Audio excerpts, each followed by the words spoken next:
आपके ख्याल में हमारा टीम कॉम्बिनेशन कैसा होना चाहिए? किन प्लेयर की इंडक्शन मस्ट है? शकील के वाले से प्योरली मैं पर्टिकुलरली जानना चाहूँगा, या जो अगर वसीम जूनियर और हसन अली दोनों में से किसको अगर आप पिक करना चाहेंगे?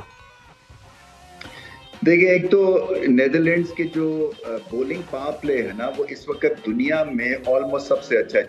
जितनी भी ये क्रिकेट खेले हैं, चाहे वो बी टीम से खेले हैं, जो भी खेले हैं, मगर ये इनकी एवरेज और रन्स जो है ये सबसे कम देते हैं। तो पाकिस्तान को पहले मसले मसाइल हैं पहले 10 ओवर्स में, क्योंकि हमारा टेक ऑफ पोजीशन जो है वो देर से क्रिएट होती है। तो पहले तो यहाँ पे एक तरह से एडजस्ट करना पड़ेगा।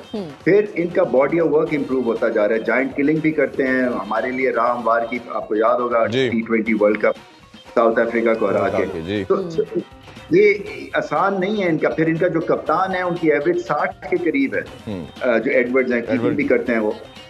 तो ये जो इनके जो प्लस पॉइंट्स बेइंतहा हैं, एक्सपीरियंस भी हैं। फेंडर मर्वर जो कि साउथ अफ्रीका से भी खेले हुए हैं, वो भी अब अवेलेबल है। बॉलिंग अटैक इनका बहुत अच्छा है, फील्डिंग बहुत अच्छी करते हैं।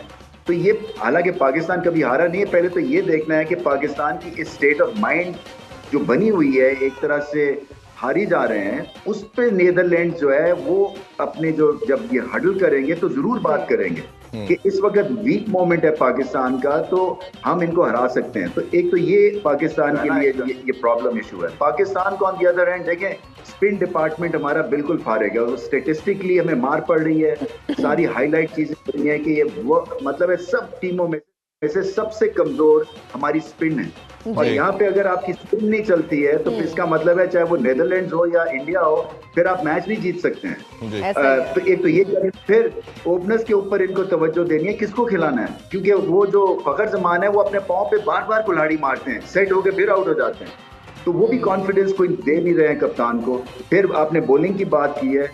देखिए, ये नहीं हो सकता कि आप फाइन लेग और थर्ड मैन ऊपर लेके और फुल स्पीड के बाउंसर और लेंथ बॉल करे, जिसको वो रिवर्स फ्लिक करके इन दोनों फील्डर्स के ऊपर से खेल दे, जैसे इंग्लिश ने किया था ऑस्ट्रेलिया की इनिंग्स में। तो ये कोई खुद भी सोचना है ना। मैं फिर से कहता हूं कि हर बॉलर को अपनी कप्तानी खुद करनी है और अपनी फील्ड खुद सेट करनी है। और ये कंडीशंस जो है ये आसान नहीं है बॉलर्स के लिए। हैदराबाद की जो जितना भी स्क्वायर है, ये लंबे रन यहाँ पे होंगे। तो एक दफा मैच हाथ से निकल गया, पार्टनरशिप 100 रन की लग गई पाकिस्तान के खिलाफ, तो फिर बॉडीज गिर जा, मतलब आपकी जो बॉडी लैंग्वेज है ना, वो बिल्कुल डिस्ट्रॉय हो जाती है। क्योंकि आप फिर उसी स्पाइरल में फंस जाते हैं कि लो जी फिर से हमारे साथ होने वाला है। तो इन चीजों के ऊपर बड़ा काबू करना है इनको। ये आसान मैच नहीं होगा मैं समझता हूं, मगर हैविंग सेड दैट, अगर नेदरलैंड से अच्छे मार्जिन से नेट रन रेट को सामने रख के इनको अपने प्लान करना चाहिए और बॉडी लैंग्वेज स्ट्रांग और जाएं कि हम इनको उड़ा के रख देंगे। और यहाँ पे सबसे ज्यादा एक्सपेक्टाइज होने वाली पाकिस्तान टीम है, कब से यहाँ पे आए हुए हैं। बिल्कुल ऐसे ही है। ऐसे वाकिफ भाई आपसे भी जानना चाहेंगे, जिस तरह बैटिंग के इन्होंने बात की, अब दो चीजें, जिस तरह रमीज भाई भी कह रहे थे कि अब देखना है कि ओपनर किसको खिलाना है, बट फखर हमारा एक मैच विनर रहा है बड़े अरसे से। हमने देखा इस साल भी 3 सेंचुरियां, बट अभी लास्ट कोई 1-1.5 मंथ से आउट ऑफ फॉर्म है। दूसरा ये है कि जैसे मैंने पेस अटैक की बात की कि हसन अली के साथ जाएंगे, वसीम जूनियर के साथ जाएंगे, आप किस तरह इन दोनों चीज़ों को देखते हैं? देखिए, मैं तो पहले ही आपको भी कह चुका हूँ कि आई एम सरप्राइज कि मोहम्मद वसीम आपके world cup 50 over world cup के स्क्वाड का हिस्सा है। क्योंकि देखिए, हम T20 में वो इतना इम्पैक्ट नहीं डाल सका अभी तक जी। 4 ओवर करना और 10 ओवर करना, इट्स इंटायरली डिफरेंट। 1-2 स्पेल करना और 3 स्पेल करना, बिल्कुल ऐसे ही, ठीक है। और अब की जो ODI क्रिकेट है, इट्स नॉट जो हम खेलते थे।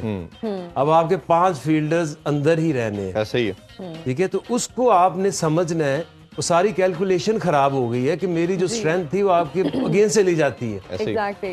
तो अब बॉलर्स आपने हसन अली खिलाना है, क्योंकि हारिस को नया बॉल देने का सोचना भी नहीं है। और आपने सोचना ये है कि कहीं किसी तरीके से उसको या आखिरी पावर प्ले का 10वां ओवर दे दे या 9वां ओवर दे दे, एक से ज्यादा नहीं दे, ठीक है। तो वो आपको हसन अली को 5 ओवर कराने पड़ेंगे, शाहीन को 4 ओवर अच्छे कराने पड़ेंगे, क्योंकि आपके पास और कोई स्पिनर ऐसा नहीं है कि आप उसको दायरे में ले आओ। अगर आपके पास इमाद वसीम इस टीम में होता तो आपको वो बहुत कंफर्ट देता है। बैटिंग में भी 42 की एवरेज, बहुत बड़ी गलती हो गई after Shaheen and after Naseem. अगर नए बॉल से इफेक्टिव बॉलिंग की बात करो तो इमाद वसीम सबसे बेहतर है। बिल्कुल ऐसे ही। First 5-6 overs with a new ball, Yeah. क्योंकि वो अपना बॉल यूज करेगा। ये नहीं होगा कि वो 10 ओवर पुराना बॉल होगा, सिर्फ 5 ओवर पुराना बॉल होगा और उसके 5 ओवर खत्म हो जाए। बिल्कुल ऐसे ही है। तो हसन अली करे, शाहीन करे, हारिस करे।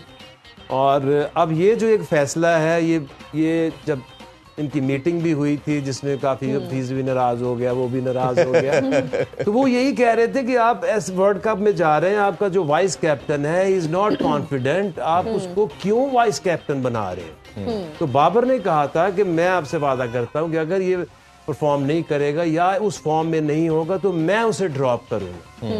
देखिए, अब ड्रॉप करना चाहिए, क्योंकि उस दिन भी अगर आप अभी तक जितनी मैंने बॉलिंग देखी है, Usama Mir is the best among other spinners. Pure spinner. अगर आपकी पहले बॉलिंग आ जाती है, देन यू नीड एक left arm spinner, you need Agha Salman, you need Usama Mir.